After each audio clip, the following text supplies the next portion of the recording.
supported. So how you guys can fix that?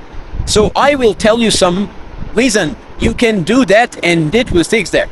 First of all, you need to update your laptop date time, because sometimes it was wrong. In my case, it was wrong. You guys can see the time was 9:19 a.m. and 16/8/2095, but today's date is 2025 3 September.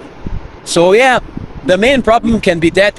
If that is not the problem, you guys can visit your Chrome data and you can sign in again, so it can be fixed. If that doesn't help, you guys can go to Dev Tools, click right in the context menu, inspect or press F12. It will be help.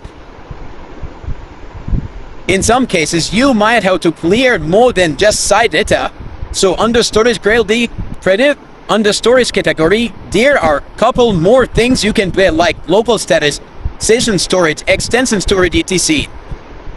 If that doesn't help, again, you guys can uninstall your browser and install it again. It will definitely help. Thanks for watching.